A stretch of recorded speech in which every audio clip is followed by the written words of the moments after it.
The fluorescent lights of St. Mary's Hospital buzzed overhead as Sarah Mitchell peeled off her latex gloves for what she knew would be the last time. The sharp scent of disinfectant clung to her scrubs, once a symbol of purpose, now just a bitter reminder of failure.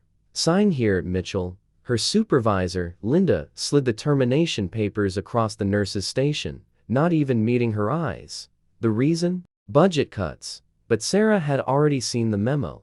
Non-essential personnel circled in red. A bitter laugh slipped out. Non-essential. After all the COVID shifts. After holding the hands of patients dying alone. After missing her own mother's funeral because the year was short-staffed. "Clean out your locker by 7, Linda added, already turning away. Sarah's locker held 3 things. A photo of her graduating nursing class. Half had already left the profession. A thank you card from a leukemia patient, age 9, deceased, and a pregnancy test 3 weeks late, still unopened. The bus ride home was a blur, rain-streaked windows and muffled sobs. She'd just passed the 14th Street overpass when the screech of metal tore through the silence. The bus lurched. Sarah slammed into the seat in front of her. Passengers screamed. Through the fogged window, a bicycle crushed under a sedan's front bumper. Instinct kicked in. Sarah jumped from the bus, sneakers sliding on wet pavement. A man in his 50s lay twisted on the road. His designer suit jacket was torn open, blood blooming beneath it. "Call 911. She barked, already applying pressure to the wound. His pulse fluttered like a trapped bird beneath her fingertips. "Stay with me, sir." She yanked off her hoodie, bundling it against the artery bleed. The man's hazel eyes, terrified, locked onto hers. "Too much pressure," he gasped. She recognized the signs: shock, blood loss, crush syndrome. She ordered a bystander to elevate his legs. As his breathing faltered, she pinched his nose, sealed her mouth over his, the taste of copper and expensive cologne filling her senses. Sirens wailed. "Who?" The man rasped as paramedics arrived. "Just a nurse," Sarah said, stepping back. Then quieter, "Former nurse." She melted into the chaos, never hearing one paramedic whisper, "That's Antonio Rossi." Later that night, Sarah's apartment smelled of ramen and regret. The pregnancy test sat unopened on the bathroom sink as she scrubbed blood from beneath her nails.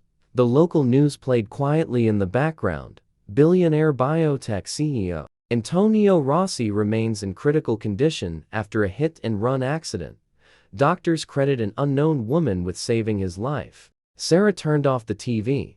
Outside, rain pelted the windows of her crumbling complex. She curled up on the couch, body aching with the phantom weight of compressions, and let exhaustion pull her under. She didn't hear the engines. Not when the first black Range Rover arrived at 5:47 a.m. Not when the second and third parked across her driveway. But when the fourth car door slammed, a crack of thunder in the quiet dawn. Sarah bolted upright. Through the blinds, she counted 4 vehicles. Tinted windows. A woman in a white trench coat marched toward her door, flanked by security, her hands shaking. Sarah reached for her phone. "Did I do something wrong?" Then came the knock, sharp and deliberate, like a gavel. Sarah Mitchell hadn't really slept. The adrenaline was long gone. But her mind replayed the accident over and over. The crash, the blood, that fading pulse under her hands. Bang, bang, bang. At first, she thought it was a dream, another emergency. But her scrappy terrier, Benny, barked wildly, his nails tapping frantically against the floor. Sarah blinked against the pale morning light. The clock read 5:47 a.m. Who the hell knocks at this hour? She slipped on her robe, feet freezing on the cracked linoleum, and shuffled to the door.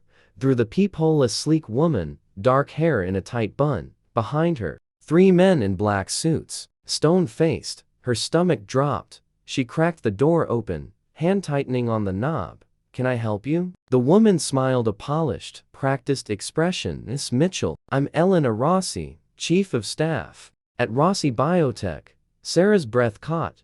Rossi Biotech. The name was everywhere, on billboards, on hospital wings. Elena extended a cream-colored envelope. "This is for you." Sarah opened it slowly. Inside, a check. Her vision blurred at the number 250,000. She looked up, her voice barely a whisper. "What? That man you saved yesterday," Elena said, her smile finally genuine. "That was Antonio Rossi, our CEO." Sarah's knees gave way. Benny whimpered, pressing against her leg.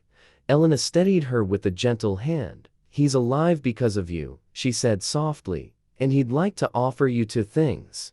She gestured toward the fourth SUV. Its door swung open. Out stepped a man, leaning on a cane. His face was bruised, one eye swollen shut, but those hazel eyes still burned. In his hand a large sign, comically bold. "Sir, now hiring. Lots." Behind him, a newsvan's camera trained on Sarah's stunned face. "The first offer," Elena said, "is a position heading our new community health initiative. Full salary, benefits, resources to build clinics wherever you see need." Sarah's mouth went dry. "And the second?" Antonio took a step forward, his voice gravelly. "St. Mary's Hospital is under new management." He tossed her a set of keys. Sarah caught them. Instinctively, her fingers curled around the cold metal. "Your old job," he said, "and the authority to rehire every nurse they laid off." 1 year later, the lobby of St. Mary's gleamed with new lighting. The walls were covered in staff photos, real people, not robots. Sarah's favorite? Her old supervisor, Linda, grinning as she wheeled the cost-efficient healthcare solutions. But straight to the dumpster. The $250,000 check hung beside the reception desk, framed in glass, etched in brass beneath it. "Some heroes don't wear capes. They get laid off." Sarah traced the words with a smile, her other hand resting gently on the swell of her belly. The pregnancy test had been positive, after all. Elsewhere in the city, a new Rossi biotech clinic opened its doors, its halls filled with nurses who would never again have to choose between a paycheck and a patient. And in the quiet of her office, Sarah allowed herself one small, satisfied thought: kindness really does come full circle.